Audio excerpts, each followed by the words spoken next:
Aujourd'hui, je vais vous parler des énergies de la semaine allant du 22 juin au 28 juin 2020 pour le signe des Gémeaux. J'ai commencé par utiliser le tarot psychique. J'ai demandé 3 cartes auxquelles on va s'intéresser dans un premier temps.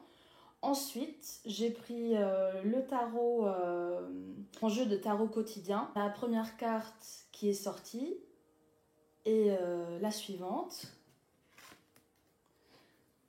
Choisir avec sagesse.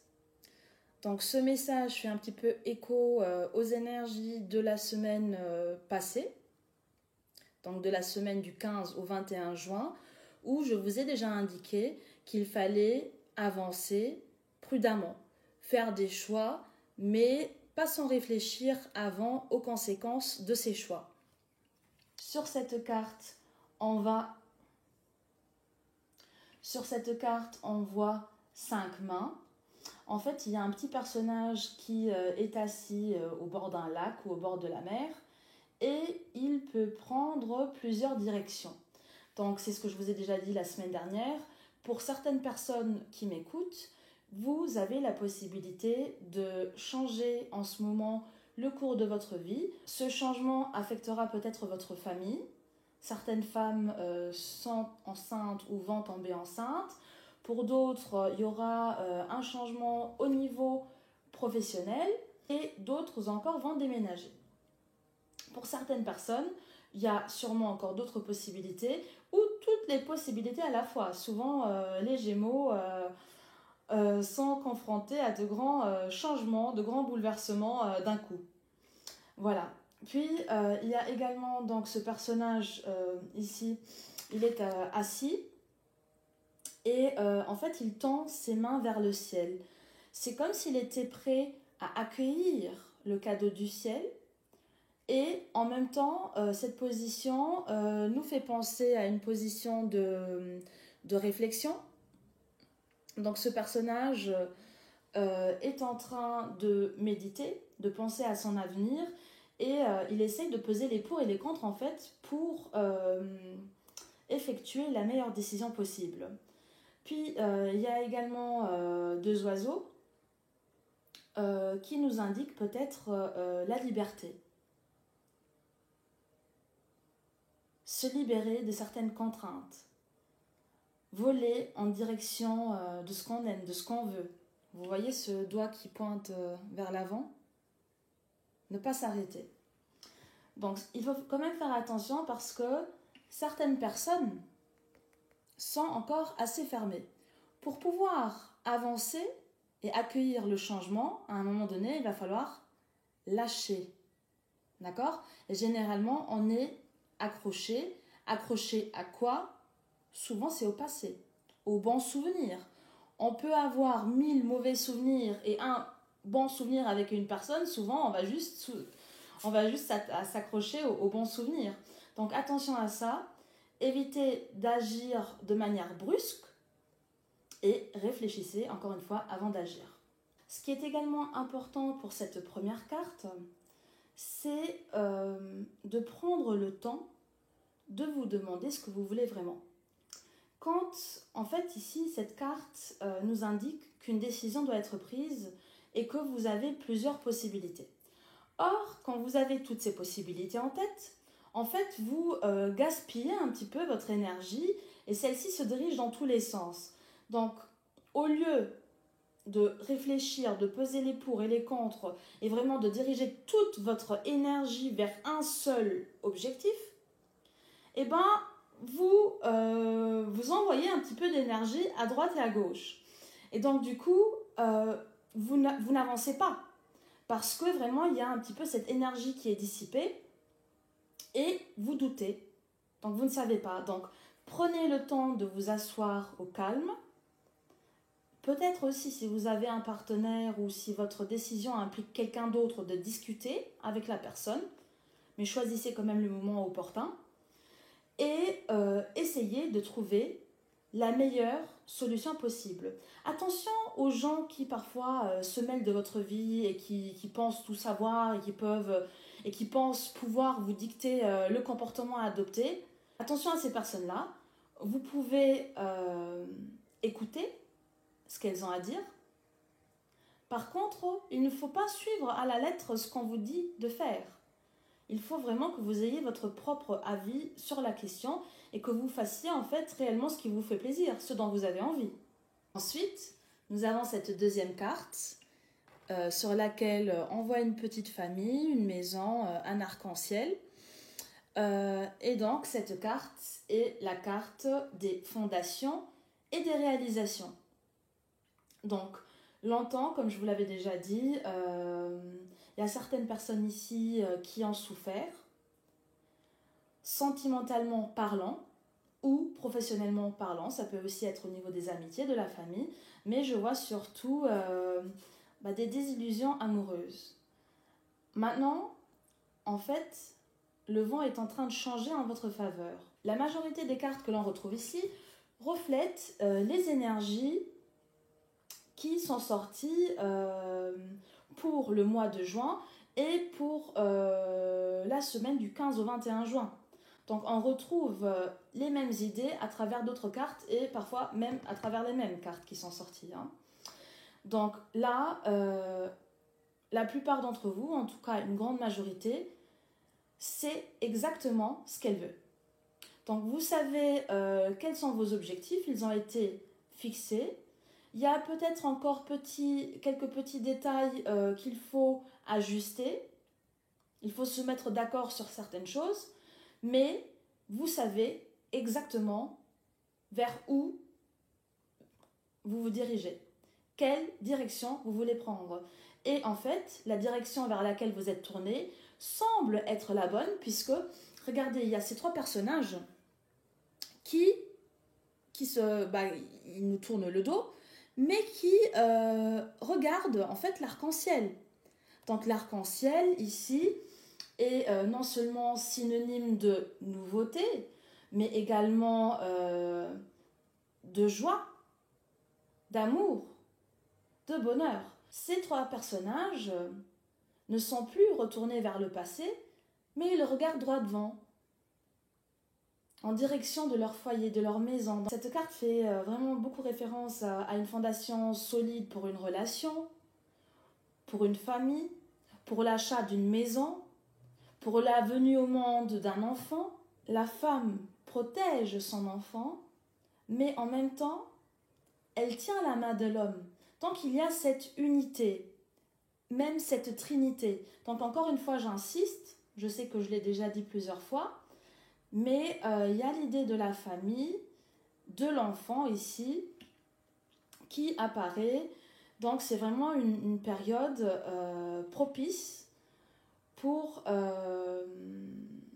tomber enceinte. Dans le passé, vous avez semé de nombreuses graines. Or, quand on sème une graine, la fleur n'éclot pas immédiatement. Vous n'avez pas tout de suite l'arbre et puis les fruits qu'on peut cueillir. Non, d'abord vous semez la graine et puis il y a tout un processus qui s'enclenche. Les racines qui poussent et puis la plante ou l'arbre qui sort de la terre. Et puis il faut attendre que les saisons passent. Et puis seulement vous allez voir l'arbre qui va avoir des petites feuilles et puis ces petits fruits. La première année peut-être il y aura juste une cerise sur votre cerisier.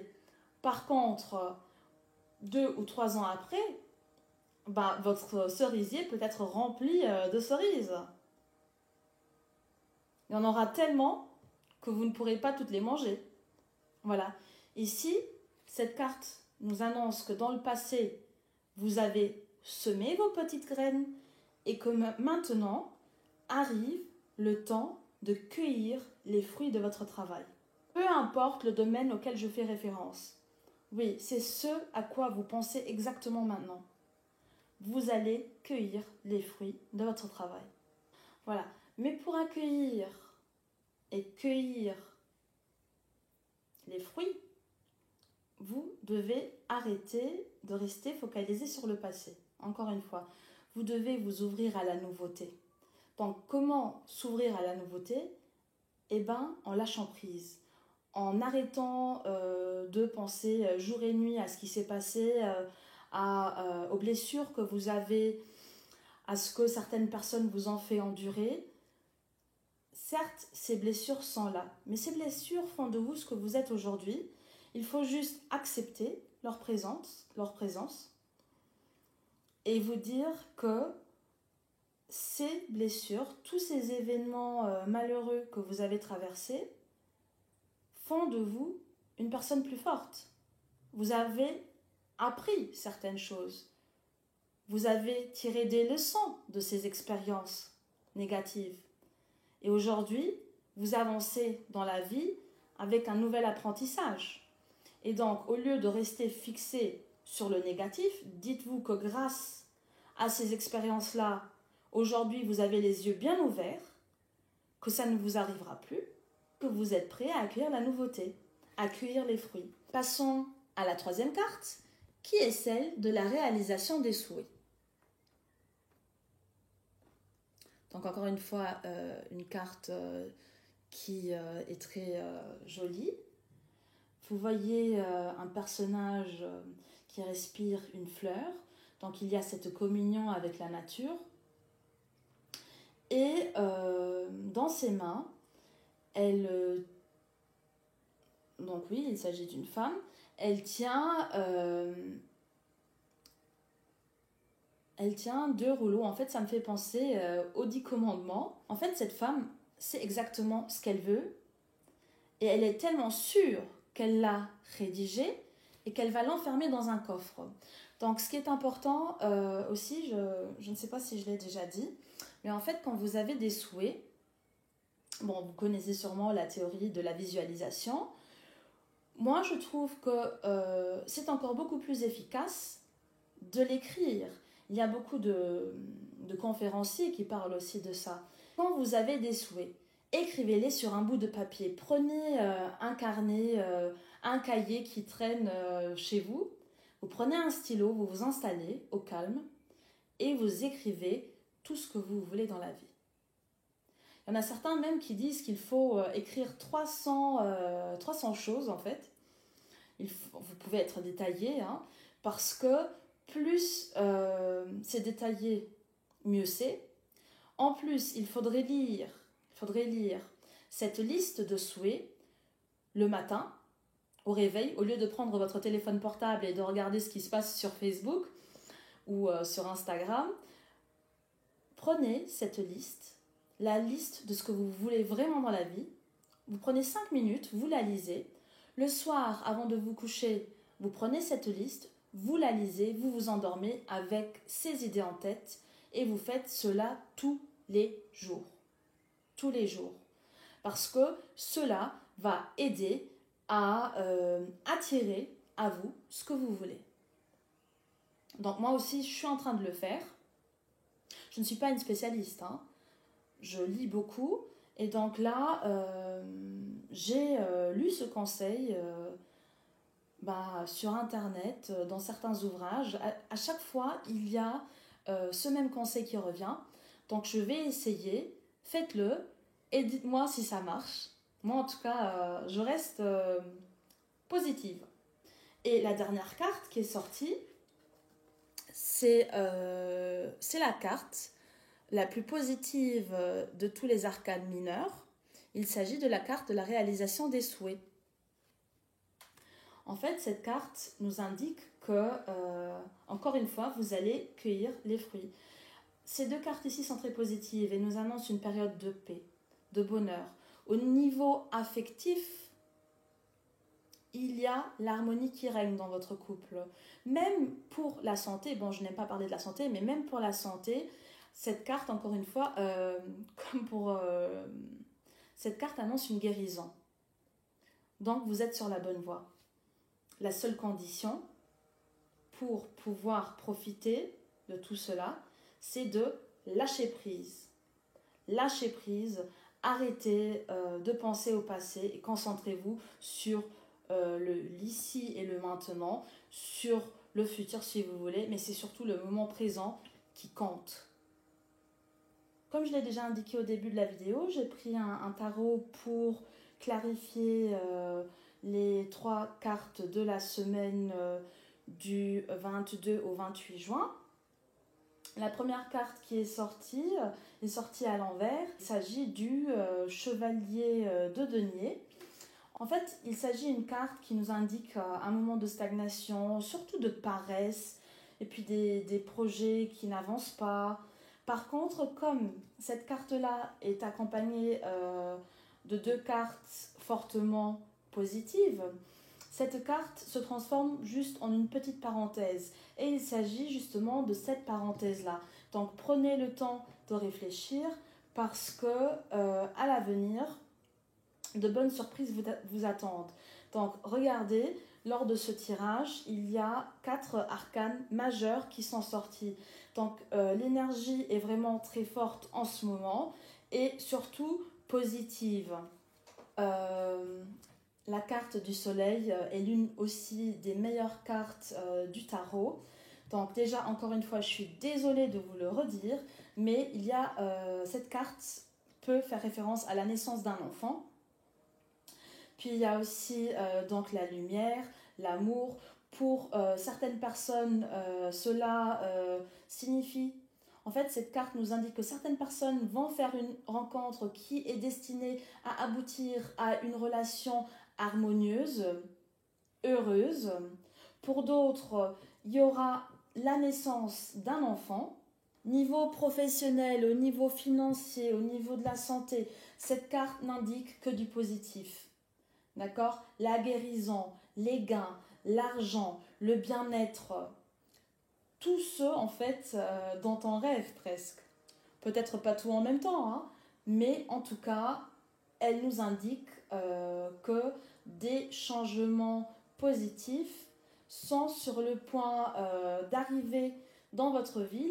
L'énergie est déjà présente depuis un certain temps. En plus, cette carte est renforcée par la roue de la fortune. Donc pour tous ceux qui ont souffert dans le passé, tous ceux qui ont pleuré, tous ceux qui se sont dit « ma vie ne vaut pas la peine d'être vécue, j'en ai marre », vous êtes sur le point d'accueillir la nouveauté. La roue tourne, comme on dit. Donc, chers amis Gémeaux, profitez. Profitez de ce moment pour vous poser les bonnes questions, pour pouvoir accueillir la nouveauté dans votre vie. Parce que cette nouveauté est synonyme de bien-être.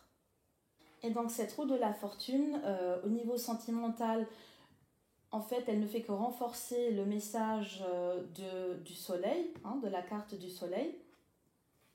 Donc cette roue de la fortune nous indique au niveau sentimental, pour les célibataires, que vous êtes sur le point de faire une rencontre qui va être sérieuse. Ce sera peut-être la personne de votre vie.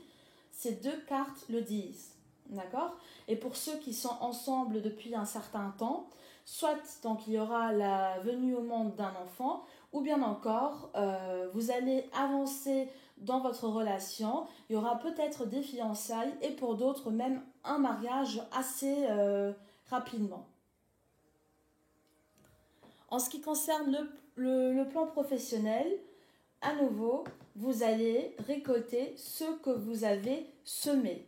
Vous avez, pour certains, beaucoup travaillé dans le passé et vous avez parfois eu l'impression que votre travail n'était pas apprécié ou gratifié à sa juste valeur. Et donc, du coup, à présent, la roue tourne et vous êtes sur le point de cueillir les fruits de votre travail. Donc, préparez-vous, hein. Préparez-vous, les Gémeaux. C'est super, j'adore.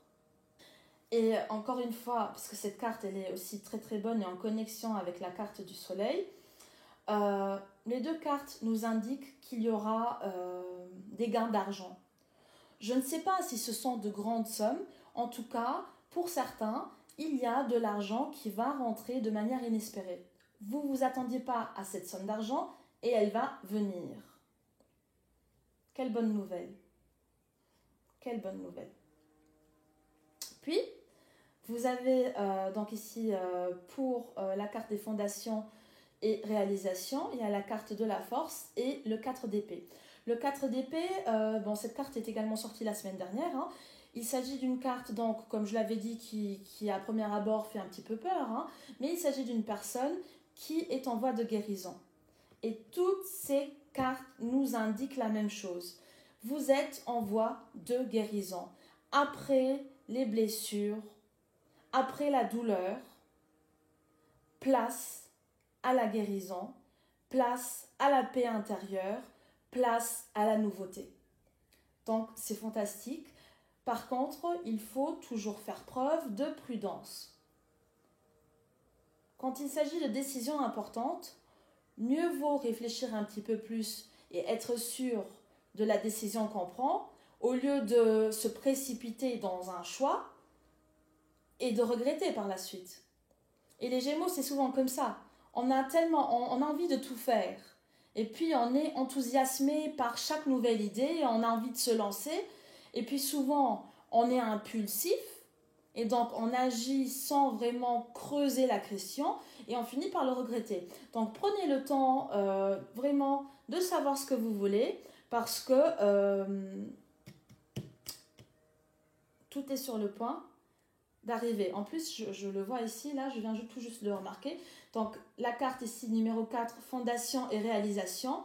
Et là, vous avez la 9, réalisation des souhaits. Donc, il y a la répétition du terme réalisation. La réalisation, donc, les énergies sont sur le point de se matérialiser. Donc, ça ne va plus être de l'ordre de la pensée, mais les énergies, vos souhaits, vos objectifs vont se réaliser dans la matière. Puis, pour la carte des fondations et réalisations, donc moi ici, je vous ai parlé d'une famille. Donc, la mère qui protège son fils et elle tient la main de son mari. Donc, il y a ce trio, cette famille. Et cette carte ici de la force, donc la carte numéro 8. La carte numéro 8 parle aussi d'amour, de fiançailles, de mariage. Donc, préparez-vous vraiment parce que certaines relations sont sur le point en fait, vous êtes sur le point de passer à la prochaine étape de votre relation. En plus, après la douleur, il y a la fidélité. Beaucoup de personnes ont souffert dans le passé parce qu'elles se sont senties trahies, elles ont été trahies. Et cette carte annonce donc une relation heureuse. Donc déjà, il y a ce symbole de l'éternité, durable, et dans laquelle règne la fidélité. Et cette idée de fidélité, on la retrouve ici en haut, dans Fondation et Réalisation, les deux qui se tiennent la main et qui se soutiennent. Ils regardent dans la même direction. Peut-être dans le passé, les deux personnages formant le couple, donc vous et votre partenaire, vous ne regardiez pas forcément dans la même direction. Peut-être que votre partenaire avait d'autres idées, d'autres projets, d'autres objectifs. Et à présent, arrive le moment où vous regardez dans la même direction. Et comme le dit Antoine de Saint-Exupéry, l'amour, c'est regarder à deux dans la même direction. Et voilà que je deviens poète. Et puis, il y a cette troisième carte, donc la carte de la réalisation des souhaits. Souvenez-vous, j'avais tiré la semaine dernière cette carte de la tempérance. Et ici, dans la carte de la réalisation des souhaits, on retrouve l'eau qui coule, le flux de la vie. Il faut l'accepter sans s'y opposer. D'accord ? Lâchez prise et tout viendra à vous. Et vous allez cueillir le fruit de votre travail. Pour clarifier cette carte, donc, il y a le valet de coupe qui est sorti. Le valet de coupe, donc pour certains, je vous ai dit que les célibataires risquent de rencontrer la bonne personne. La bonne personne, je place cette expression entre guillemets, la bonne personne jusqu'à preuve du contraire.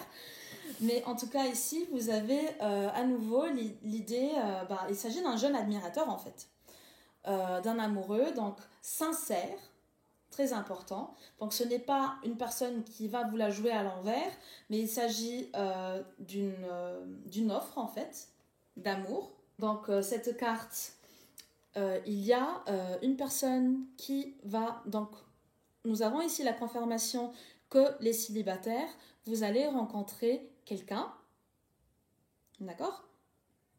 Et que cette personne va vraiment être sous votre charme. Pour d'autres, cette carte symbolise aussi, et encore une fois, la naissance, donc, ou en tout cas, il y aura de bonnes nouvelles. Mais il y a encore une fois, plusieurs fois, cette idée de naissance. Puis la dernière carte, arcane majeure aussi, sur le plan affectif, nous indique encore une fois que la relation se consolide, d'accord? Donc vous avez de bonnes fondations cette fois-ci dans votre relation. Donc il y a de bonnes chances pour que ce soit une relation durable. Et la carte de l'empereur peut aussi faire référence au mariage. Donc naissance, mariage, ces idées reviennent tout le temps et dans plusieurs cartes. L'empereur est aussi la figure du père et peut aussi nous indiquer donc la paternité. Donc naissance. Vous me direz dans les commentaires. Vous me direz dans les commentaires si je suis tout à fait à côté de la plaque, mais je ne pense pas. Il y a vraiment cette répétition depuis... En fait, cette énergie, elle est dans l'air depuis plusieurs semaines. Période propice, donc, pour celles qui veulent devenir maman. Ensuite, en ce qui concerne le domaine professionnel, et je vous l'avais dit la semaine dernière, donc il s'agit également du moment idéal pour vous lancer dans de nouveaux projets.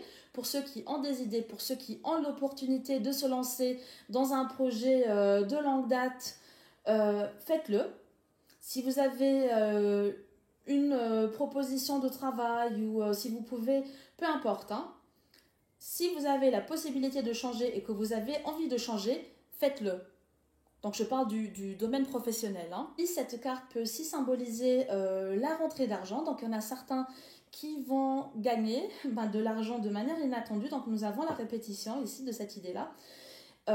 Ou bien certains qui vont faire un achat immobilier, d'autres qui vont avoir un héritage quelconque, ou bien gagner à la loterie. Encore une fois, ne me demandez pas les numéros de l'euro-million parce que je ne les ai pas.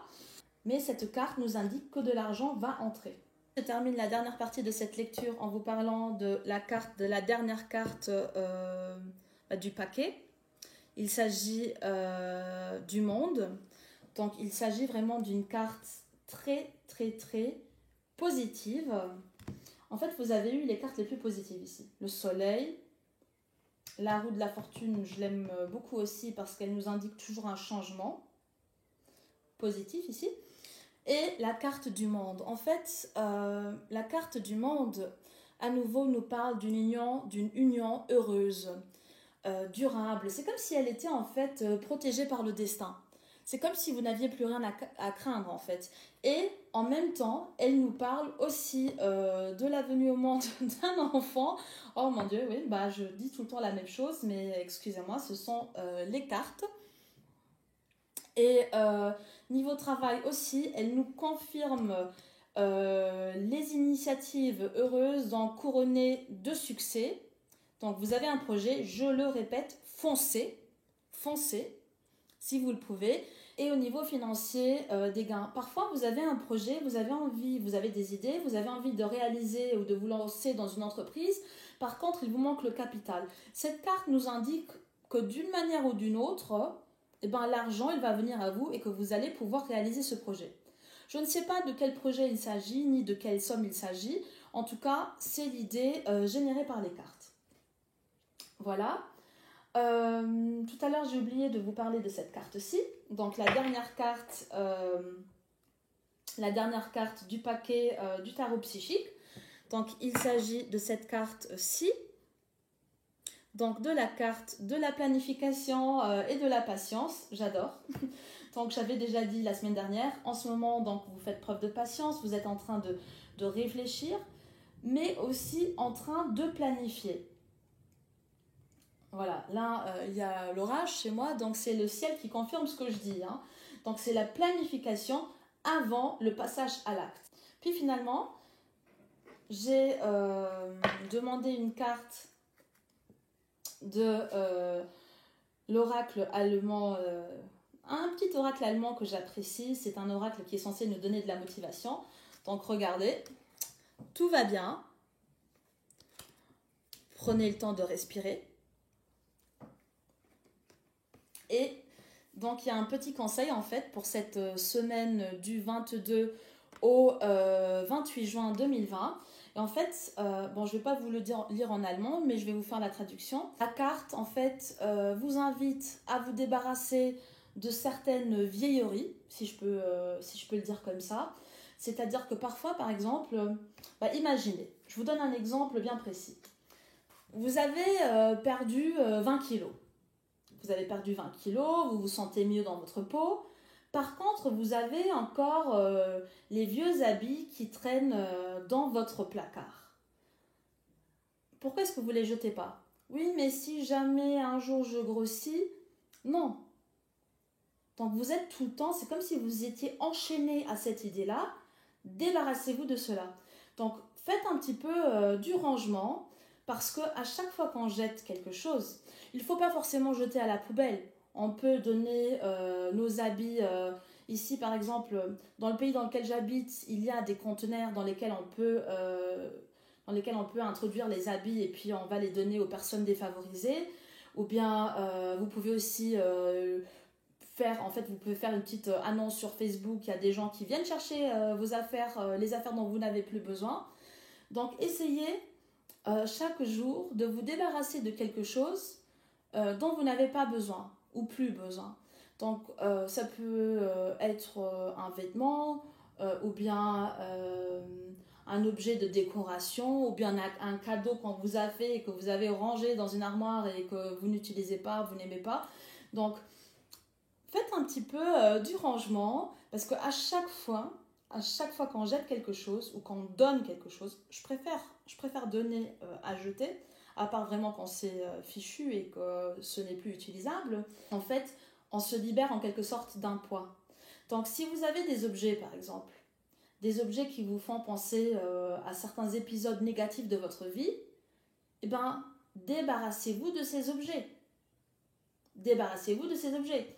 Si vous avez rompu avec quelqu'un ou que cette personne-là a rompu avec vous, mais vous avez un bijou par exemple qui traîne, eh ben vous le donnez, vous le vendez, vous achetez quelque chose d'autre.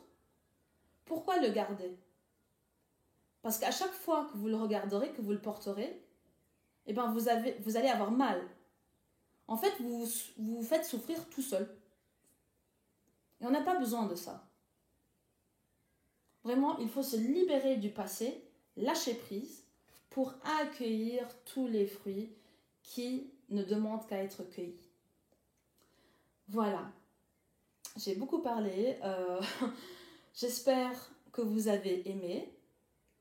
Si vous avez aimé, n'hésitez pas à me soutenir, ce serait vraiment hyper gentil. Et je vous dis à bientôt pour une prochaine vidéo. Allez, je vous souhaite une bonne journée. Ciao, ciao!